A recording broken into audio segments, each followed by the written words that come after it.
इस वेबिनार में उपस्थित सभी विद्याजनों को मेरा नमस्कार।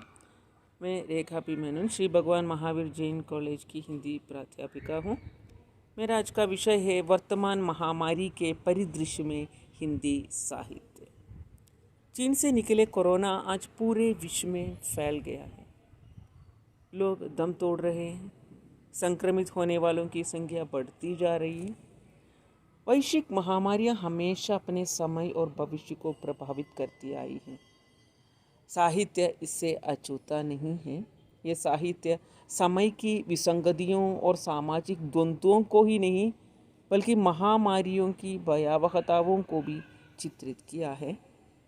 विश्व साहित्य में हम देखें तो विश्व प्रसिद्ध फ्रांसीसी उपन्यासकार अल्बर्ट कैमू उन्होंने अपनी रचना प्लेग में यह दिखाया है कि कैसे स्वार्थ और विलासिताओं भरे पूंजीवादी दुनिया में किसी महामारी का हमला कितना व्यापक और जानलेवा हो सकता है। इसी तरह कोलंबियाई कथाकार गब्रिएल गार्सिया मार्केस अपने उपन्यास love in the time of cholera में प्रेम और यातना का मिला जुला संघर्ष दिखाया है। महामारी के समय यातना के साथ साथ प्रेम के लिए अपने जीवन को बचाए रखने की जद्दोजहद का चित्रण हम उस रचना में देख सकते हैं।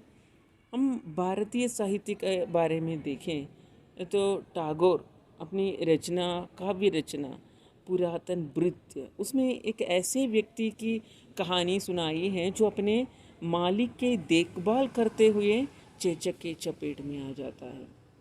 टैगोर खुद अपनी बेटी को तपेदिक के कारण ही खोया है। मलयालम के साहित्यकार जो ज्ञानपीठ पुरस्कार से सम्मानित हैं तगड़ी शिवशंकर पिल्ला, उनका उपन्यास तोटियुडे मगन महिला साफ करने वाले का बेटा उसमें दिखाया है कि किस तरह पूरा शहर एक संक्रामक बीमारी के चपेट में आ जाता है। उड़िया साहित्यकार फकीर मोहन सेनापति उन्होंने अपनी कहानी रेपती में हैजे का प्रकोप का वर्णन किया है। हिंदी में साहित्य में आ जाए तो निराला की आत्मकथा कुल्ली बाट में 1980 के दिल दहला देने वाली फ्लू की जो उससे हुई कई मौत के बारे में जिक्र किया है, जिसमें उनकी पत्नी, 1 साल की बेटी और उनके कई रिश्तेदारों का मौत हो जाता है। निराला ने लिखा था कि दाह संस्कार के लिए लकड़ियाँ कम पड़ गई थी, जहाँ देखो लाश ही लाश नज़र आ रही थी। उन्होंने, आपको पता है कि अपनी बेटी की याद में एक लंबी कविता उन्होंने लिखी है सरोज स्मृति नाम से। फणीश्वर नाथ रेणु के प्रसिद्ध उपन्यास मेला आंचल उसमें मलेरिया और कालाजार की खौफ के बीच ग्रामीण जीवन की हालत का चित्रण हमें मिलता है। प्रेमचंद की कहानी ईदगाह में हैजे का उल्लेख है। आज कोरोना के समय में सब ऑनलाइन में इतने मशरूफ़ हैं, अपनी अपनी रचनाएं व्हाट्सएप में, फेसबुक में पोस्ट कर रहे हैं। इस तरह सोशल मीडिया हम लोगों को ये जता रहा है कि हमें फिजिकल डिस्टेंसिंग करना है, सोशल डिस्टेंसिंग नहीं। बहुत सारी कविताओं का भरमार हम सोशल मीडिया में देख सकते हैं। गूगल मीट पे, जूम मीट पे साहित्यिक चर्चाएं हो रही है, कवि पाठ हो रहे हैं, कवि सम्मेलन, वेबिनार्स ये सब चल रहे हैं। कला की उत्कृष्टता की दृष्टि से कहें तो सारी रचनाएं उस पर खरा नहीं उतरती है, फिर भी लोग अपनी संवेदनाओं की अभिव्यक्ति ज़रूर दे रहे हैं। जाने माने आलोचक और कवि डॉक्टर ओम निश्चल ने कई कविताएं लिखी है इस कोरोना युग पर। उनकी एक कविता देखें, किसका है यह पाप अद्यम, जीवन ज्यों हुआ अशुभकारी है, चारों ओर महामारी है। देखो सब पैगंबर चुप है, एक वायरस घूम रहा है, फैल रहा है महासंक्रमण, जिसको यह चूम रहा है अभी पराजित नहीं समर में, युद्ध अभी इससे जारी है। चारों ओर महामारी है, कैसा खौफनाक मंजर है। गलियां सूनी, सड़कें सूनी, रमे हुए हैं अपने ही घर, खुद ही खुद सब लगा के दूनी, दुकानों पर माल नदारत। कैसी तो यह लाचारी है, चारों ओर महामारी है। किस प्रयोगशाला से निकले ये कद्दावर जैव वायरस चूस रहे हैं इंसानों का अब तक का संचित जीवन रस। मास्क पहनकर घूम रहे यम, देखो किस किस की बारी है, चारों ओर महामारी है। अस्त्र शस्त्र के बिना निरंतर जारी अब यह विश्व युद्ध है। जो वरदान हुआ करता था अब वही विज्ञान क्रुद्ध है। कर लो जो बचाव संभव है, इसकी मुद्रा संहारी है, चारों ओर महामारी है। इस महामारी के समय में सब लोग अपना अपना ख्याल रखें, सुरक्षित रहें। धन्यवाद।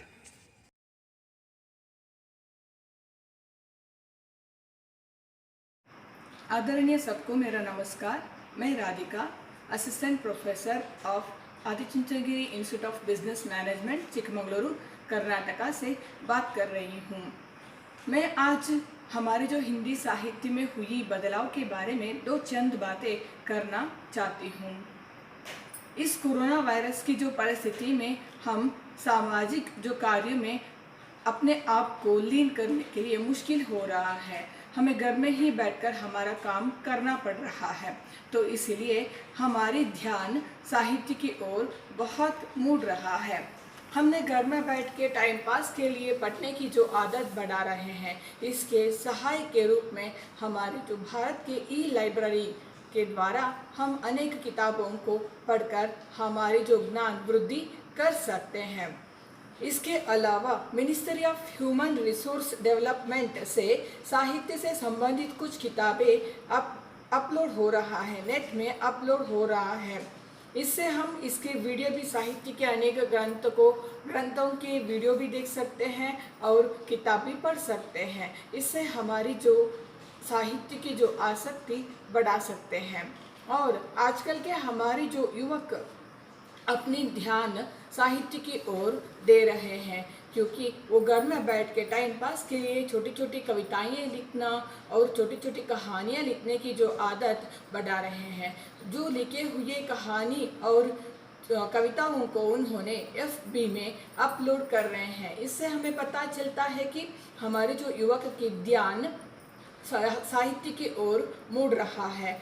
इसके अलावा हमारे जो कर्नाटक साहित्य परिषद के अध्यक्ष वसंत कुमार साहित्य की जो अनेक किताबों को नेट में अपलोड कर रहे हैं। इससे कर्नाटक वासियों को पढ़ने के लिए बहुत अच्छा अवसर जो मिल रहा है। इसके अलावा घर में जो बैठे हुए गृहिणी भी अपनी ध्यान साहित्य की ओर दे रहे हैं। घर की सब पूरा काम होने के बाद उन्होंने बैठ के पढ़ने की जो आदत बढ़ा रहे हैं। हर एक ने इस परिस्थिति में अपनी जो टाइम पास के लिए साहित्य की ओर अपना ध्यान दे रहे हैं। इससे हमारे जो समाज में अनेक कवियों और अनेक लेखकों की जो नया उगम हो रहा है। और हमारे जो लेखक कवियों ने भी इस परिस्थिति के बारे में अनेक अच्छे जो कविताएं लेखक पूरा लिख के अपने जो नेट में अपलोड कर रहे हैं। इससे पता चलता है कि हमारी जो ध्यान साहित्य की ओर मुड़ रहा है। इतनी बड़ी बदलाव जो हमारी जो समाज में आ रहा है, इससे हमें पता चलता है कि हमारे जो साहित्य की अभिवृद्धि हो रहा है। इतना मौका दिए आप सबको मेरा धन्यवाद।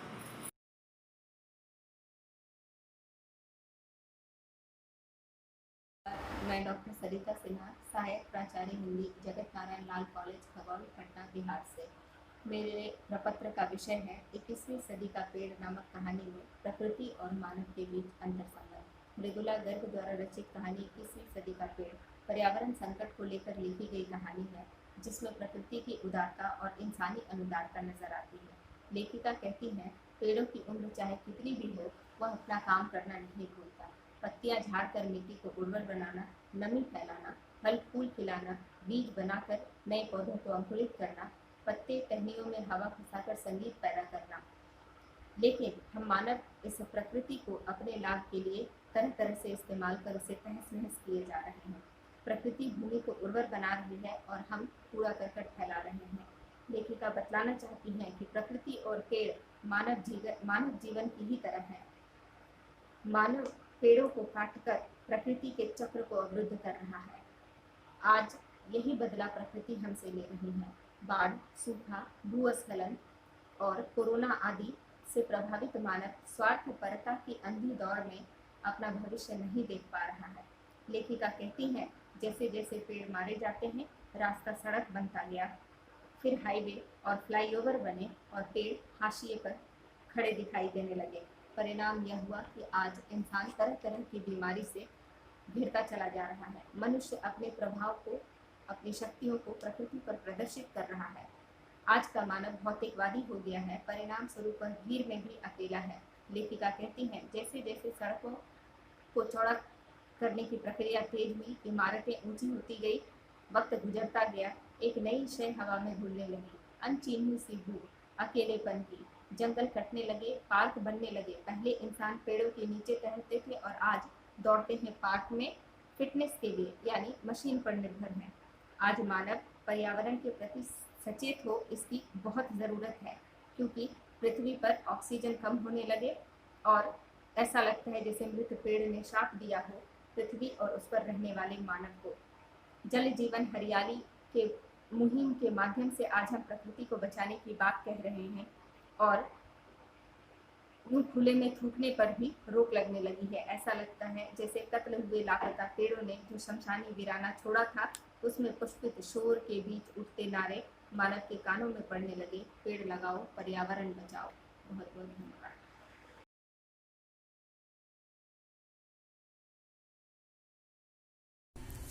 नमस्ते, मैं ज्योति कुमटाकर, हिंदी प्राध्यापिका, Trisha college of commerce and management, Chamrajpet, Bangalore से। आज का मेरा विषय है हिंदी साहित्य में प्रकृति और वर्तमान महामारी। तो प्रकृति तो हमेशा से महामारी से पीड़ित रही है, उसके लिए एक उदाहरण प्लेग भी है। लेकिन आज जो कोरोना से हम पीड़ित है, उसके जिम्मेदार भी हम ही हैं, क्योंकि हम प्रकृति दत्त हैं, हम प्रकृति से हैं। प्रकृति हमारी माँ है, ये हमारा घर है, और जब हम जिस डाली पर बैठकर उसी डाले को काटने की कोशिश करते हैं तो गड्ढे में हम ही गिरते हैं। तो ये जो कोरोना से आज हम पीड़ित हैं, तो उसके जिम्मेदार भी हम हैं। तो क्यों हैं? तो इस विषय को मैं हिंदी साहित्य से जोड़ना चाहूँगी। यानी हिंदी साहित्य में प्रकृति के बारे में जो बातें बताई गई हैं, जो आज हम फॉलो बिल्कुल नहीं कर रहे हैं, तो इस वजह से मुझे लगता है कि हम प्रकृति से बहुत दूर जा रहे हैं, अपनी माँ से, अपने घर से बहुत दूर जा रहे हैं, तो गड्ढे में गिर रहे हैं। इस विषय पर अगर मैं बात करूँगी, हिंदी साहित्य में प्रकृति के विषय पर अगर मैं बात करना चाहूँगी, तो हमेशा से भाषा, साहित्य और कला ने प्रकृति को नवाजा है, उसको सर्वोपरि माना है। और बहुत गहराई से आप कविता, महाकाव्य और निबंध साहित्य में प्रकृति के विषय पर हम अध्ययन कर सकते हैं, देख सकते हैं। महाकाव्य में तो प्रकृति के नवरसों को दिखाया गया है, यानी प्रकृति की कोमलता को, प्रकृति के सौंदर्य रूप को, प्रकृति के रौद्र रूप को बहुत खूब तरीके से, यानी बहुत अच्छे तरीके से, बहुत गहराई में जाकर इसकी सौंदर्यता को, रौद्र रूप को या कोमलता को महाकाव्य में दिखाया जा चुका है, हम देख सकते हैं। और बहुत सारे पुराण ग्रंथ में, वेद काल से लेकर जैन ग्रंथ में, बौद्ध ग्रंथ में हम इसके बारे में पढ़ते हैं, सुनते हैं। रीतिकालीन कविताओं में जहाँ हम सुमित्रानंदन पंत जी को ले सकते हैं, जिसे हम हिंदी साहित्य में प्रकृति कवि मानते हैं। प्रकृति को वो अपनी माता समझते थे, माँ समझते थे, तो उस पर उन्होंने बहुत कुछ ऐसी कविताएं लिखे हैं। और जैन साहित्य में है, बौद्ध साहित्य में है, विलियम वर्ड्सवर्थ इंग्लिश साहित्य में हम ले सकते हैं, सेनापति जी को ले सकते हैं हिंदी साहित्य में, और कन्नड़ में कुवेंपु जी को ले सकते हैं। जो भी भाषा हो, बहुत से ऐसे रचनाकार हैं, बहुत से ऐसे कवि हैं, बहुत से ऐसे लेखक हैं जिन्होंने प्रकृति के बारे में बहुत कुछ कहा है। यानी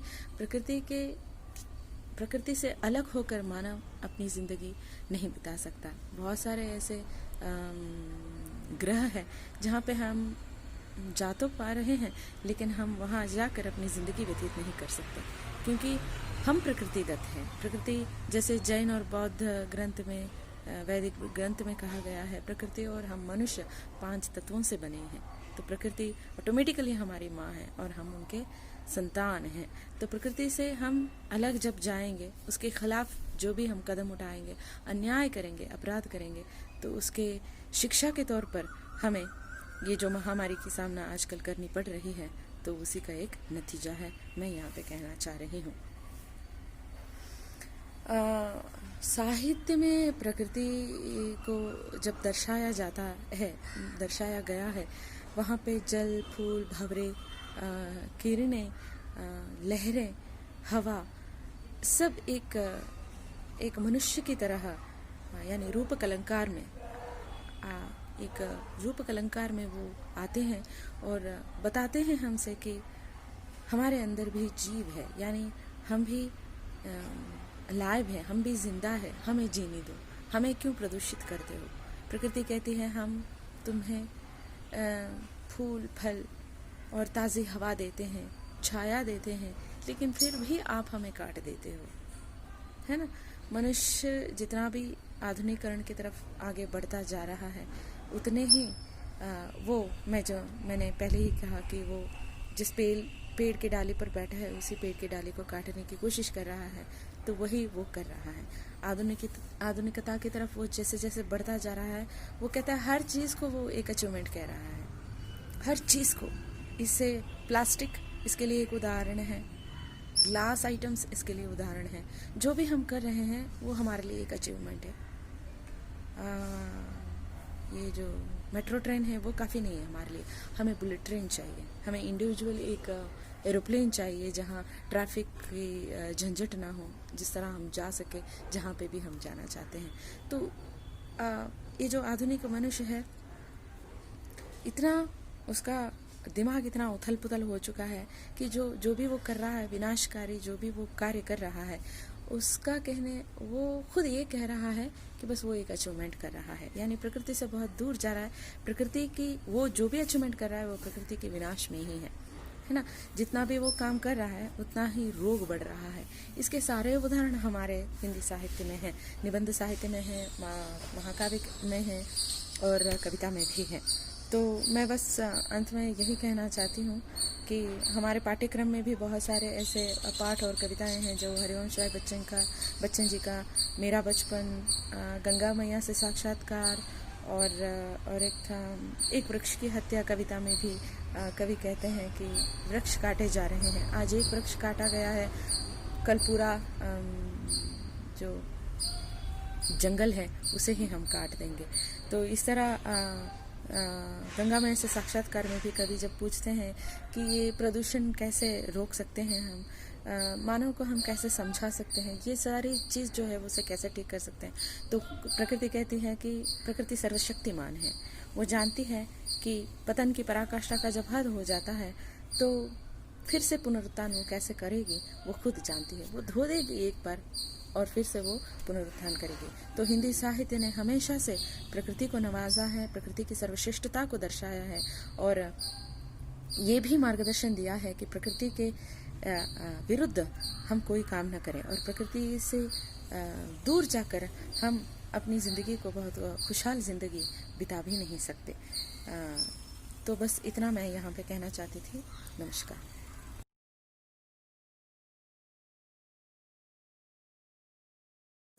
नमस्कार, मैं डॉक्टर मल्लीनाथ बिराजदार, जवाहर महाविद्यालय अणदूर, जिला उस्मानाबाद, महाराष्ट्र। वर्तमान महामारी के परिदृश्य में प्रकृति से संबंधित हिंदी साहित्य, बदलाव और प्रासंगिकता पर आयोजित एक दिवसीय अंतर्राष्ट्रीय वेबिनार में प्रकृति प्रेमी कवि केदारनाथ अग्रवाल इस विषय पर मेरा प्रपत्र प्रस्तुत करना चाहता हूँ।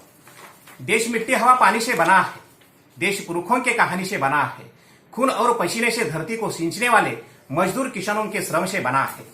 मजदूर, किसान और श्रमिकों का पक्षधर प्रकृति प्रेमी कवि केदारनाथ अग्रवाल मूलतः एक संवेदनशील कवि के रूप में सामने आता है।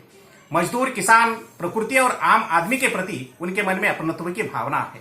उन्हें लगता है कि आदमी अपना जीवन सुखमय बनाए, सत्य के पथ पर मार्गक्रमण करे, शांति को अपनाए। मानवता वाली भावना उनके नस नस में कूट कूट कर भरी हुई है।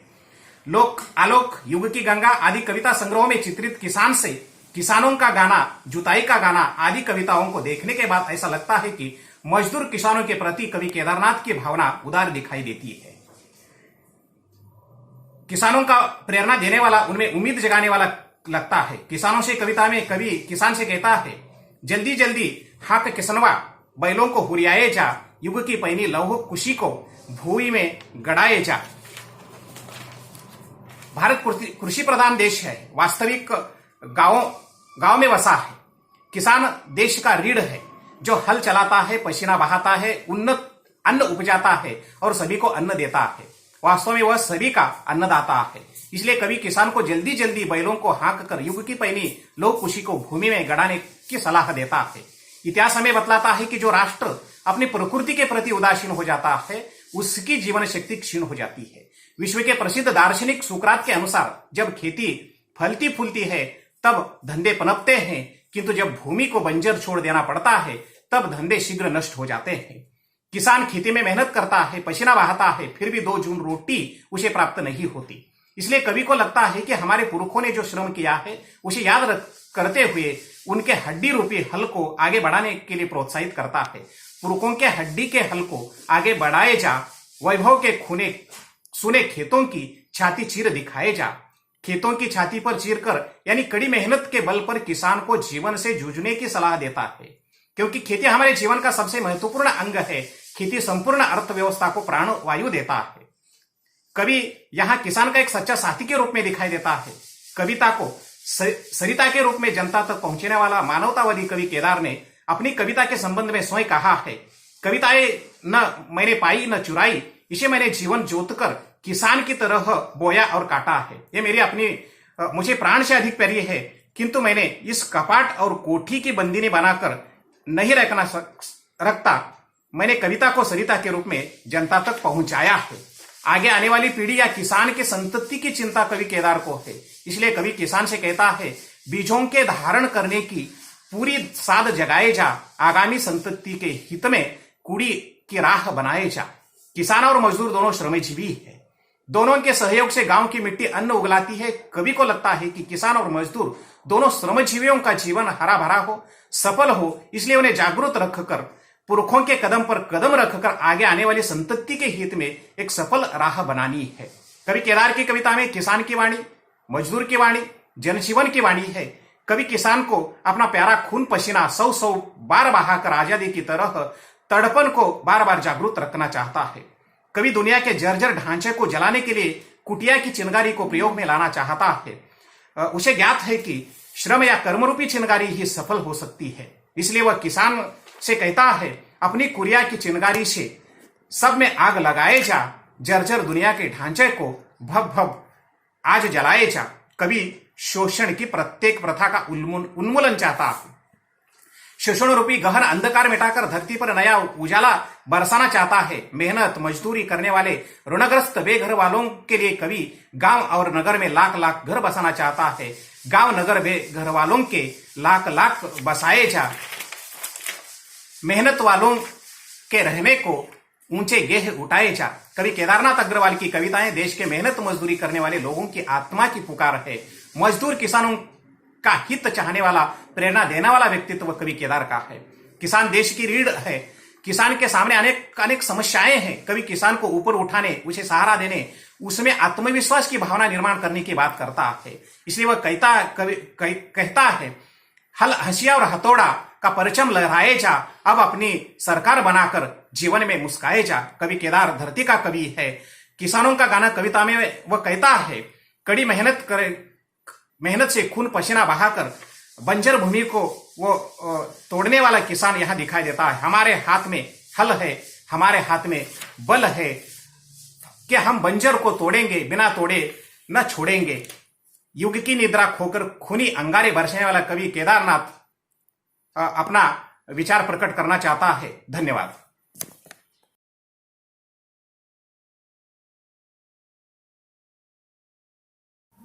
नमस्कार, मैं आरती शर्मा, शोधार्थी, हिंदी विभाग, त्रिपुरा विश्वविद्यालय से। मेरे शोध प्रपत्र का विषय है महामारी के दौर में देश की राजनीति का साहित्य पर प्रभाव।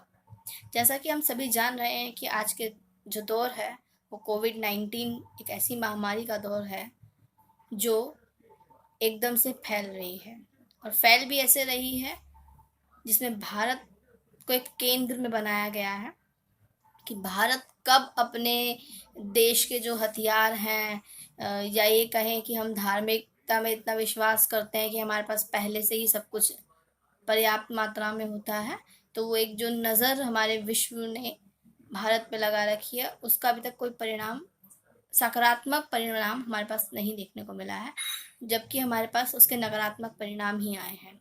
अभी तक देश में 3 लॉकडाउन हो चुके हैं, उसके बावजूद भी भारत में कोरोना वायरस से रोगियों की संख्या जो है लाखों पहुंच चुकी है, जिसके लिए अभी तक हमारे देश में या विश्व में कोई भी एंटीडोट नहीं बना है। भारत एक धर्मनिरपेक्ष देश माना जाता है। आप भारत में देखेंगे कि जब कुंभ का मेला लगता है तो हमारे देश के पास करोड़ों का बजट होता है कुंभ में आने वाले लोगों को, रहने वाले लोगों को खाने पीने की व्यवस्था करने के लिए, रहने की व्यवस्था करने के लिए, बिजली उपलब्ध करवाने के लिए। लेकिन आज जब महामारी का दौर है, जब गरीबों को, मजदूरों को खाने की ज़रूरत है, रहने के लिए जगह चाहिए, तो हमारे देश के पास उनके लिए कोई सुविधा ही नहीं है। जब खुद मजदूर इतने हजारों किलोमीटर दूर चल के अपने घर पहुंचता है, तब कहीं जाकर सरकार 1.5 महीने के बाद सोकर जागती है कि हमें मजदूरों के लिए कुछ करना है, बस चलानी है या ट्रेन चलानी है। उसके लिए भी उनको ही मशक्क़त करनी है, बस का किराया हो, रेल का किराया हो, मजदूर खुद देंगे। ये हमारा भारत देश है जहाँ सिर्फ अपनी राजनीति की रोटियां सेकी जाती हैं, जिसमें धूमिल की कविता आप जानते होंगे, एक रोटी बेलता है, एक रोटी सेकता है। एक वो व्यक्ति भी है जो ना रोटी बेलता है ना रोटी सेकता है, वो रोटी से खेलता है।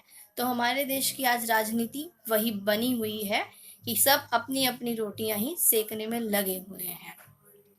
जो मजदूर वर्ग है, जो अपने घर छोड़ कर दूसरे शहरों में आकर बसे हैं, उनको वापस अपने घर ले जाने के लिए कोई पुख्ता इंतज़ाम हमारी सरकार के पास नहीं है।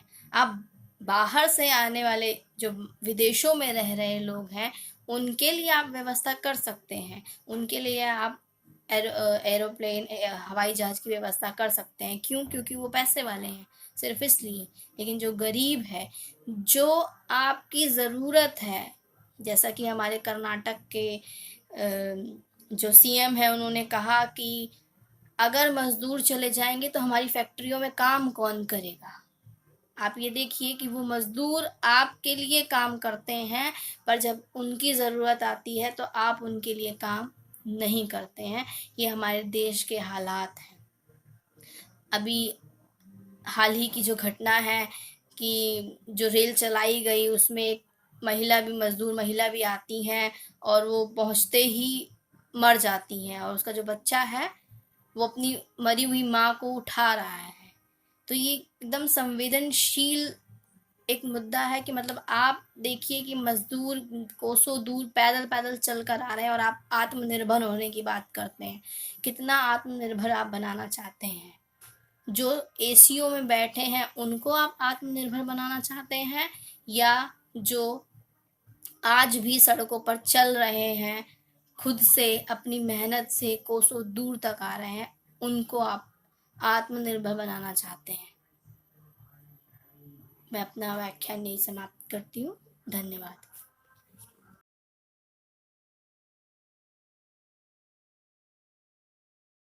हेलो, मैं doctor Munna Shah, assistant professor Hindi विभाग, जेके कॉलेज, ललित नारायण मिथिला विश्वविद्यालय, दरभंगा।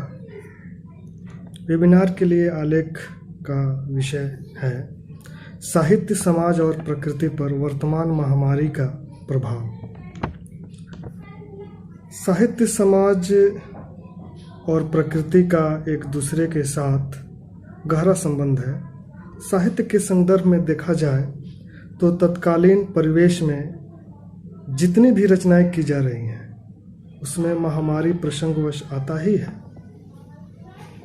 गद्य हो या पद, किसी भी प्रकार की रचना इससे अछूता नहीं है। सोशल मीडिया पर टिप्पणी हो या टीवी चैनल, लाइव समाचार, सभी इस महामारी के इर्द गिर्द नजर आते हैं। शिक्षण संस्थानों में जो भी साहित्यिक गतिविधियां हो रही हैं वहां भी इस अदृश्य महामारी वाहक की चर्चा अवश्य होती है। इस महामारी के बाद एवं वर्तमान की परिकल्पना पर आधारित एक छोटी सी कविता है, महामारी के बाद। उसकी कुछ पंक्तियां इस प्रकार हैं। सन्नाटा ही सन्नाटा, भूख ही भूख, चित्कार ही चित्कार, महामारी के बाद कुछ ही बचा, शेष सब बर्बाद। यह स्वरचित काव्य रचना की पंक्तियां थी। इसी प्रकार एक दलित कवि विक्रम पासवान की कविता नहीं हारेंगे में वे लिखते हैं, चेहरा ना कोई आकार, कैसे करते हो वार, कहाँ से आ गए हो कोरोना, क्यों आ गए, हंसते खेलते जग को घरों में कैद किया है, क्यों क्यों तुम आ गए, कहाँ से आ गए।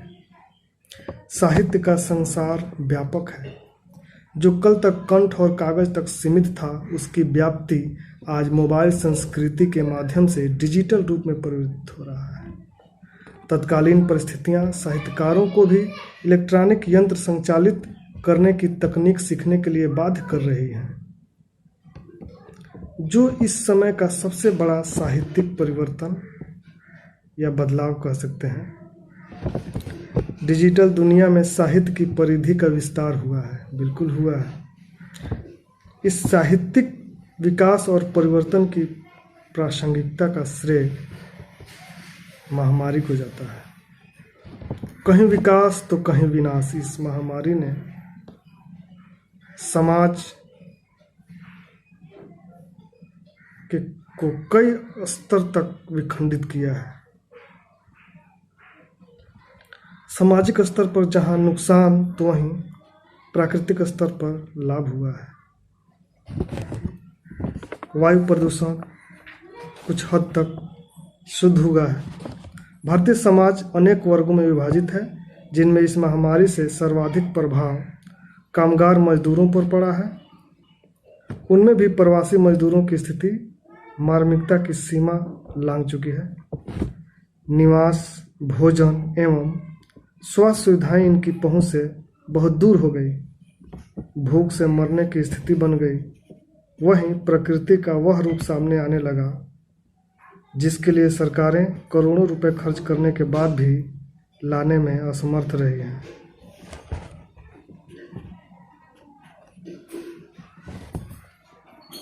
यहाँ कुछ बिहार के जिलों से जो नेपाल के तटवर्ती सीमा से जुड़े हुए हैं, वहाँ से माउंट एवरेस्ट की झलक स्पष्ट देखी जा सकती है।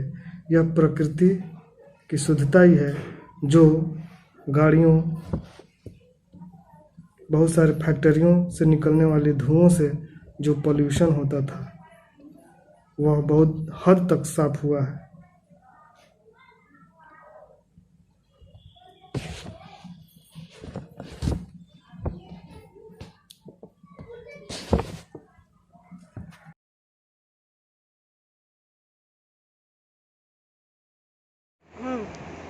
मैं doctor Kiran Tripathi, associate professor department in Hindi, Jagat Guru Ram Bhadracharya विकलांग विश्वविद्यालय, चित्रकूट, उत्तर प्रदेश। मेरे शोध पत्र का शीर्षक है कबीर के काव्य में प्रकृति चेतना। भक्तिकालीन निर्गुण शाखा के प्रमुख कवि अपनी बेबाक और चेतना संबंधी बातों के कारण हिंदी साहित्य में एक अलग मुकाम रखते हैं। उनका काव्य सामाजिक धार्मिक चेतना के साथ साथ प्रकृति चेतना का भी उद्घोष करता है। उन्होंने विभिन्न कार्यों में फल फूल पत्तियों के अपव्यय रोकने हेतु कितनी सुंदर बात कही है। कबीर मनसा जन्म दुर्लभ है, देह न बारंबार, तरवर थे पल झड़ पड़ा, बहुर न लागे डार। अर्थात जिस प्रकार मनुष्य का जन्म संसार में बहुत कठिनाई से होता है, उसी प्रकार लाख प्रयत्न करने पर भी एक बार शाखा से तोड़ा गया पत्ता दोबारा शाखा में नहीं जोड़ा जा सकता। ये बहुत महत्वपूर्ण बात है। कबीर की दृष्टि में जड़ में भी चेतन की अनुभूति होती है। अर्थात कबीर की जो दृष्टि है वह देवोपासना और किसी भी कर्मकांड के लिए पेड़ से पत्ता तोड़ना, बेलपत्र धतूरा आदि कबीर की दृष्टि में असंगत है, क्योंकि पाती तोरे मालिनी पाती पाती जीव, प्रत्येक पत्ती में जीवों का निवास स्थान है। उसे अनावश्यक हानि मनुष्य को नहीं पहुंचानी चाहिए। जो पत्ती अपनी सजीवता में पेड़ के लिए एक सौंदर्य और आभूषण के समान अलंकृत होती है, वही उसे तोड़ लिए जाने के उपरांत निर्जीव होने के कारण जीव जंतुओं के काम की नहीं रह जाती। उनकी दृष्टि में पेड़ पौधे धरती आकाश संप्रदाय निरपेक्ष हैं, अतः ये सदैव बने रहने चाहिए। हमारी उत्पत्ति जिस धरती से हुई है वह हमें जीवन का पालन करने हेतु अन्न जल फल फूल सभी प्रदान करती है, किंतु घमंड नहीं करती, न ही इसे अपना गुण मानती है। सबके उत्पत्ति धरती, सब जीवन प्रतिपाल, धरती न जाने आप गुण, ऐसा गुरु विचार। यानी पृथ्वी ही जीवन को सार्थकता प्रदान करती है, ऐसा सुंदर विचार क्रांतिकारी कबीर ही दे सकते हैं। पृथ्वी पुत्र वृक्ष भी परोपकार में धरती से कम नहीं है। वह पक्षपात रहित होने के कारण सभी को समान रूप से छाया देता है, निरीह पशु पक्षियों को आश्रय देता है, प्राणवायु ऑक्सीजन का संचार करता है। उसके फल फूल पत्ते और लकड़ी मनुष्य के काम आते हैं। कबीर के शब्दों में वृक्ष का वृक्षत्व उसकी इसी परोपकार भावना को निहित करता है।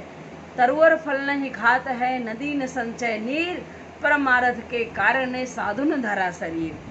अर्थात यह मूलतः दूसरे के उपकार के लिए ही जीवन धारण करते हैं। परेशान उपकार परोपकार कथ्यते, परेशान प्राणिनाम हित भावना स्वहानि लाभ चिंत्यो। अर्थात परोपकार सज्जनों का आभूषण होता है। इसीलिए प्रयत्नपूर्वक हमें प्रकृति के विभिन्न घटकों पेड़ नदी जीव जंतुओं आदि का संरक्षण करना चाहिए, किंतु स्वार्थी मनुष्य को इसकी परवाह कहाँ। वह तो हानि रहित होने पर भी पत्ती खाने वाले पशुओं को मारकर खा जाता है। कबीर इसे बड़ी गंभीरता से और बड़ी मार्मिकता से लेते हैं और समाज को चेतावनी देते हुए कहते हैं कि बकरी पाती खात है ताकि काढ़ी खाल, और जो नर बकरी खात है ताको कौन हवाल।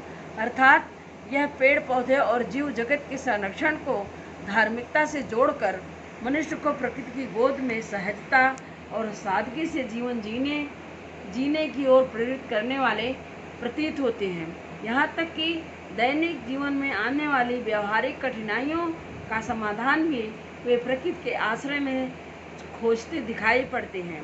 कबीर तन पक्षी भया, जहाँ मन तहाँ उड़ी जाए, जो जैसी संगत करे सो तैसी फल खाए। अर्थात मनुष्य का मन जो है वह प्रकृति के प्रांगण में एक ऐसी सहज चिंतन। यहाँ कबीर ने मनुष्य के सामाजिक जीवन में सत्संगत का महत्व बताने के लिए पक्षी के प्राकृतिक प्रतीकों का सहारा लिया है। इस प्रकार कबीरदास जी का काव्य प्रकृति चेतना से ओतप्रोत काव्य है, जिसमें वृक्षों के संरक्षण की बात कही है, उनके हृदय के प्रति कृतज्ञता है, जीव जंतुओं के संरक्षण की चेतना विद्यमान है। संदर्भ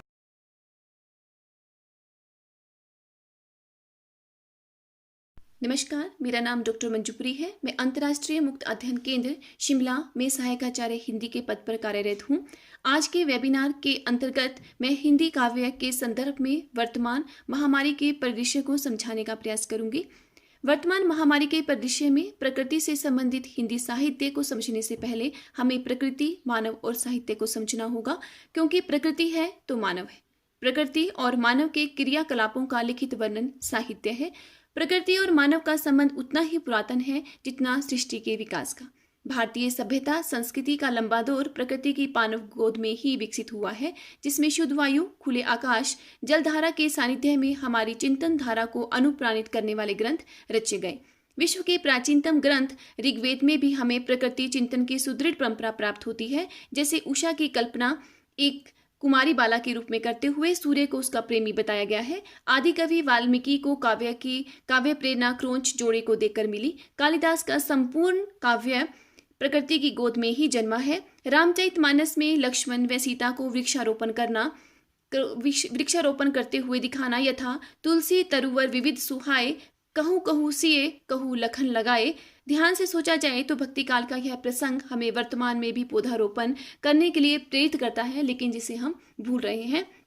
जैसी का 12 मासा इत्यादि हमें प्रकृति की निकटता, उसके सामीप्य को दर्शाते हैं। भक्ति काल के बाद रीतिकाल में श्रृंगार की प्रधानता होने के कारण प्रकृति चित्रण को प्रश्रय मिलना स्वाभाविक है। देव की ये पंक्तियां, मदन महीप जू को बालक बसंत, ताही प्रातः जगावत गुलाब चटकारी दे। आधुनिक हिंदी काव्य का जन्म यूरोप के औद्योगिकीकरण के समानांतर ही हुआ है, जहां प्रकृति सौंदर्य का उपादान रहकर क्रूर दृष्टि का शिकार होना आरंभ हो जाती है। जैसे छायावादी कवि जयशंकर प्रसाद जी कमायनी में प्रकृति के भयानक रूप का चित्रण करते हैं। वह कमायनी के प्रारंभ में कहते हैं, हिमगिरी के उत्तुंग शिखर पर बैठ शिला के भीतर छहा, एक पुरुष भीगे नयनों से देख रहा था प्रलय प्रवाह।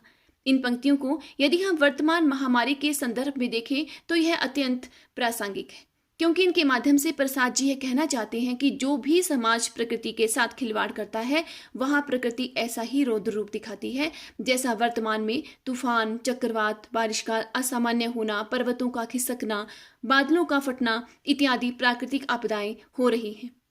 प्रयोगवादी कवि आगे भी असाध्य वीणा में मनुष्य को अहम का त्याग करने, आत्मानुभूति प्राप्त करने की प्रेरणा देते हैं।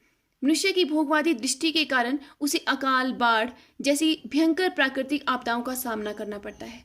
नागार्जुन की बंगाल का अकाल कविता आज वर्तमान विश्व में तांडव मचा रही महामारी की तरह गरीब जनता के जीवन को व्यक्त करती है। नागार्जुन कहते हैं, कई दिनों तक चूल्हा रोया, चक्की रही उदास, कई दिनों तक काली कुतिया सोई उनके पास। ये पंक्तियां प्रवासी मजदूरों की दयनीय स्थिति पर ठीक बैठती हैं, जिनके पास ना खाने को कुछ है, ना पीने को कुछ है। उनकी स्थिति अत्यंत दयनीय है। मानव के जीवन में व्याप्त निराशा का कारण वह स्वयं है, क्योंकि वह ईश्वर के वरदान को नष्ट करने में लगा है। जो प्रकृति हमें हंसना सिखाती है, हमारे मन में सुख व शांति का संचार करती है, लेकिन मनुष्य अपने अंधे दर्प के कारण उसके ऊपर हावी होना चाहता है। लेकिन यह मनुष्य की हर बार भूल साबित होती है कि जब भी वह प्रकृति को अपने से छोटा समझता है, प्रकृति अपने अत्याचारों का बदला एक निश्चित सीमा के बाद अवश्य लेती है। ऋषभ देव जी कहते हैं, हेलो मनुष्य, मैं आकाश हूँ। कल सृजन था, निर्माण था, आज प्रलय हूँ, विनाश हूँ। मेरी छाती में जो छेद हो गए हैं काले काले, ये तुम्हारे भालों के घाव है, ये कभी नहीं भरने वाले। मानव की कुत्सित प्रवृत्ति की ओर संकेत करते हुए दिनकर जी कहते हैं, बुद्धि के पवमान में उड़ता हुआ असहाय, जा रहा तू किस दिशा की ओर निरुपाय। लक्ष्य क्या, उद्देश्य क्या, क्या अर्थ, यह नहीं ज्ञात तो विज्ञान का श्रम व्यर्थ। आज के संदर्भ में मनुष्य दिन रात कार्यशालाओं में प्रयोग कर रहा है, मंगल ग्रह, चांद पर नए नए स्रोत ढूंढ रहा है, लेकिन जब उसने अपने ही ग्रह पर स्वयं इतना आतंक फैला रखा है तो वह विज्ञान का क्या सदुपयोग करेगा, इस पर प्रश्न चिन्ह है। माना जा रहा है कि चीन की लैब में लीक हुए वायरस ने इतनी तबाही फैला रखी है, तो ऐसे निरुपाय खोजों का क्या अर्थ है, प्रश्न चिन्ह मानव की वैज्ञानिक सोच पर है। जहां हम विश्वग्राम की ओर बढ़ रहे हैं, अत्याधुनिक तकनीकों से स्वयं को सर्वे सर्वा समझ रहे हैं, अपने मूलभूत पर वहीं पर हम अपनी मूलभूत आवश्यकताओं को भी पूरा नहीं कर पा रहे, लेकिन हम फिर भी उदारीकरण, बाजारीवाद का डंका बजाने से कभी नहीं चूकते हैं। हमारे पास न शुद्ध वायु है, न शुद्ध भोजन है न शुद्ध हवा है, न शुद्ध वातावरण है, लेकिन फिर भी हम सर्वे सर्वा हैं। माधव कौशिक जी कहते हैं, किसे पता था अपना यह युग इतना शातिर होगा, अगला विश्व युद्ध कहते हैं जल की खातिर होगा, रोटी देना बात दूर की, दे ना सके हम पानी। नदियों की जो स्थिति है उसकी परिकल्पना किसी से छिपी नहीं है। समय अवधि निश्चित होने के कारण मैंने हिंदी काव्य के अथाह सागर से कुछ उदाहरण देकर वर्तमान महामारी को व्याख्यात करने का प्रयास किया है। धन्यवाद।